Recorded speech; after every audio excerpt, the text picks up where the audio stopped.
जय Hind defence lovers. आज की टॉप हेडलाइंस कुछ इस प्रकार है। दिल्ली असेंबली कॉम्प्लेक्स पर मेजर सिक्योरिटी ब्रीच।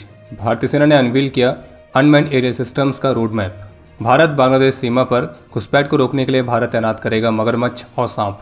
ईरान ने कहा स्ट्रेट ऑफ हॉर्मुज नहीं होगा ओपन, और भारत बे ऑफ बंगाल में कंडक्ट करेगा GNSS जैमिंग ट्रायल्स।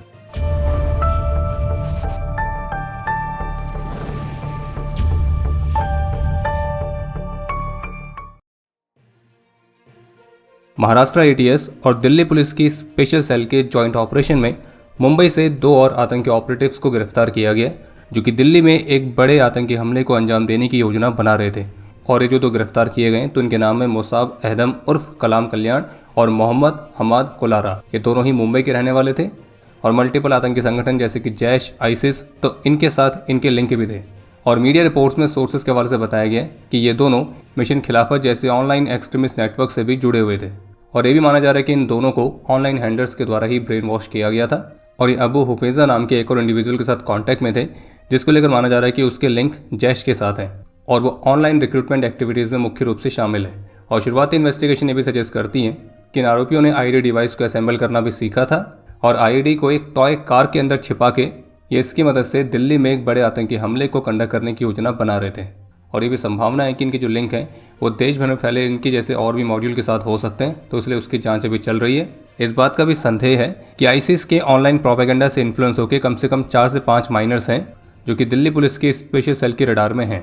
बाकी जो पकड़े गए उनसे पूछताछ जारी है। और वहीं आज दिल्ली असेंबली में भी एक मेजर सिक्योरिटी ब्रीच हुआ है, जब आज 6 अप्रैल को दिन में एक व्हीकल सिक्योरिटी बैरियर को तोड़ के हाई सिक्योरिटी प्रीमिसेस में घुस गया था। और इसी इंसिडेंट के दौरान दिल्ली असेंबली स्पीकर के व्हीकल पर इंक भी फेंकी गई है। अभी तक जो जानकारी सामने आई है उसके मुताबिक जो व्हीकल है तो इसकी उत्तर प्रदेश की रजिस्ट्रेशन नंबर प्लेट थी और एक गेट नंबर 2 से घुसा था। और इस घटना ने असेंबली कॉम्प्लेक्स के सिक्योरिटी अरेंजमेंट्स पर भी कुछ गंभीर चिंताएं उठा दी हैं, क्योंकि यहाँ पे सीनियर गवर्नमेंट ऑफिशियल्स और लॉ मेकर्स की प्रेजेंस रहती है, तो इसलिए इसे हाईली प्रोटेक्टेड जोन कंसिडर किया जाता है।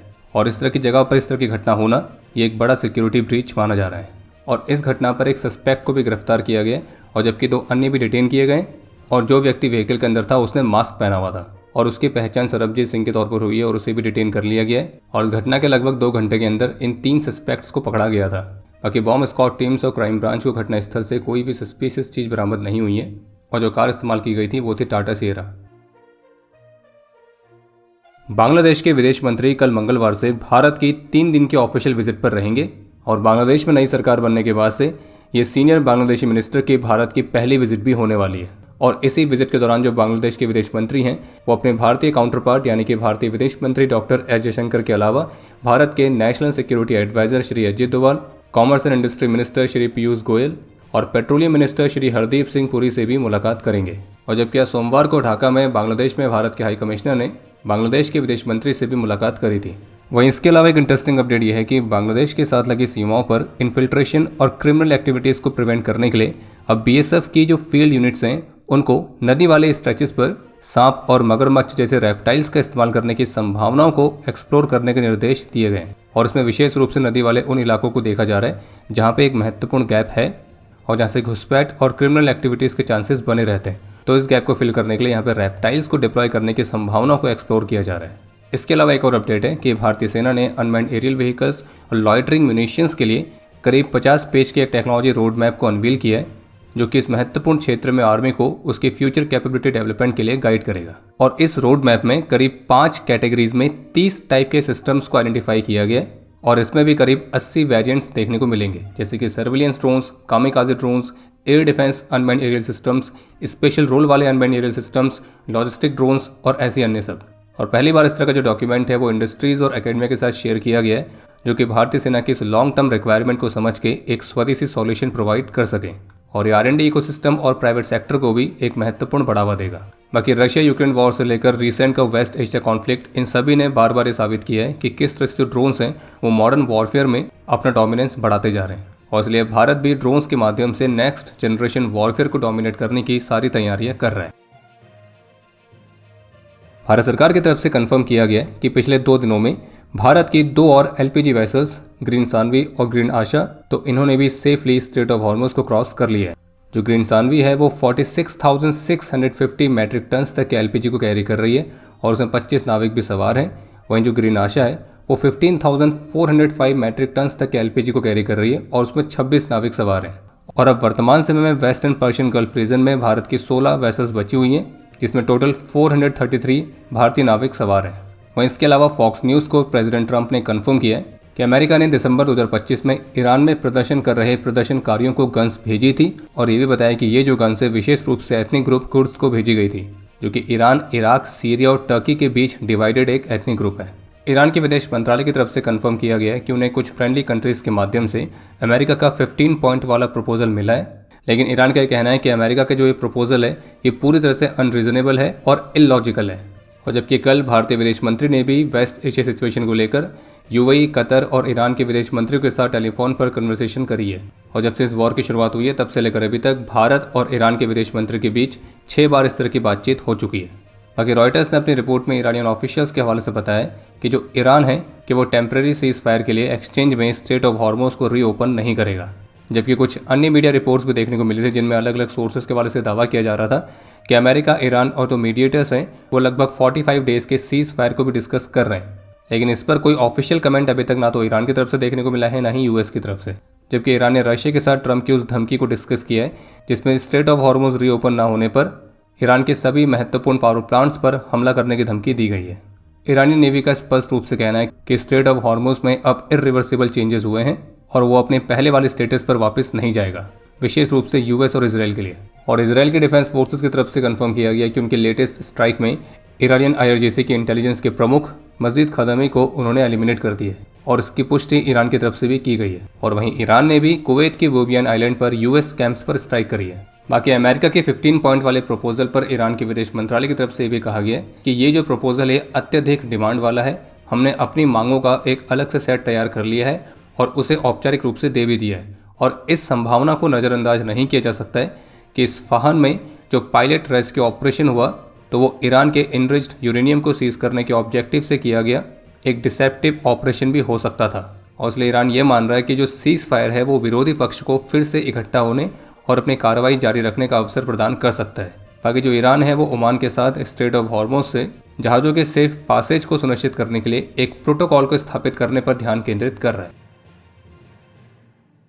पंजाब पुलिस की काउंटर इंटेलिजेंस ने पाकिस्तानी आईएसआई के एक और आतंकी मॉड्यूल को बस्ट किया है और इसमें 3 आरोपी गिरफ्तार किए गए हैं और एक आरोपी को गुजरात एटीएस के साथ कोऑर्डिनेटेड ऑपरेशन में अहमदाबाद से पकड़ा गया था। इनके पास से ग्लॉक पिस्टल के साथ 2 हैंड ग्रेनेड्स रिकवर किए गए और उन ग्रेनेड्स पर पाकिस्तान ऑर्डिनेंस फैक्ट्री की मार्किंग्स हैं। और शुरुआती इन्वेस्टिगेशन में भी खुलासा हुआ है कि ये जो मॉड्यूल है ये भारत के मल्टीपल स्टेट्स में पुलिस एस्टेब्लिशमेंट्स की टारगेटिंग में शामिल था। वहीं एक और अपडेट है कि दिल्ली, पंजाब और भारत के अन्य हिस्सों में आतंकी हमलों को अंजाम देने के इरादे के साथ जो भारत में आर्म्स और एक्सप्लोजिव्स को स्मगल करने की पाकिस्तान की कॉन्स्पिरेसी चल रही थी, तो अब इस पर एनआईए ने इन्वेस्टिगेशन को लॉन्च किया है और ये सामने आया है कि आईएसआई का एक ऑपरेटिव जिसका नाम जसवीर चौधरी बताया जा रहा है, तो वो इस टेरर मॉड्यूल को रन कर रहा था और उसने इस योजना के तहत इस वर्ष फरवरी के महीने में ड्रोन्स के माध्यम से भारत पाकिस्तान सीमा से आईईडीज और आर्म्स भेजे थे।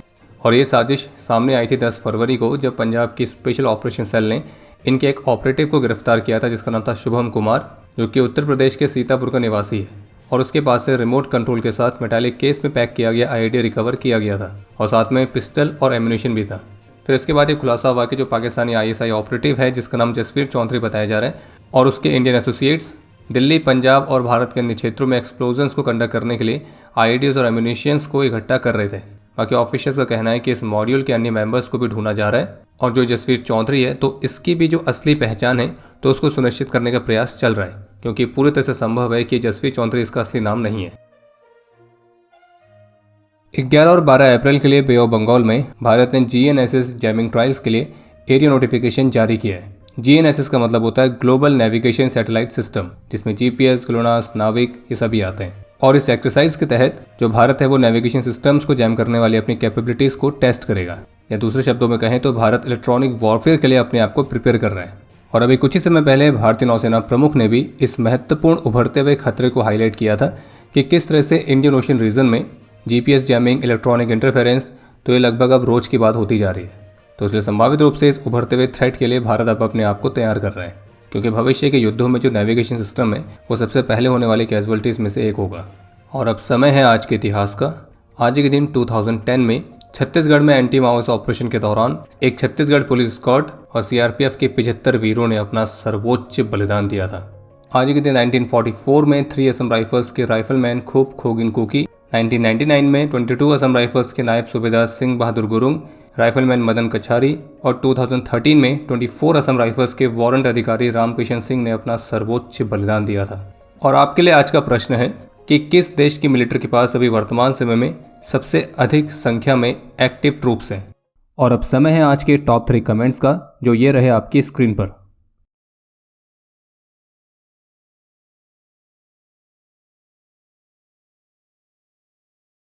उम्मीद है आपको आज का एपिसोड पसंद आया होगा। पसंद आया तो वीडियो को लाइक करना ना भूलें। आपके कोई भी सुझाव या सवाल हो तो उसके लिए कमेंट सेक्शन ओपन है। और अगर आप डिफेंस रिलेटेड और भी एक्सक्लूसिव कंटेंट में दिलचस्पी रखते हैं तो आज ही प्ले स्टोर से डिफेंस स्क्वाड की सुपर ऐप को डाउनलोड करना ना भूलें। और अगर आप चैनल पर पहली बार आए हैं तो squadron.in पे जाके हमारे नए डिज़ाइंस को भी चेकआउट जरूर करें। बाकी जल्द मिलेंगे नए एपिसोड के साथ। तब तक के लिए जय हिंद, जय भारत।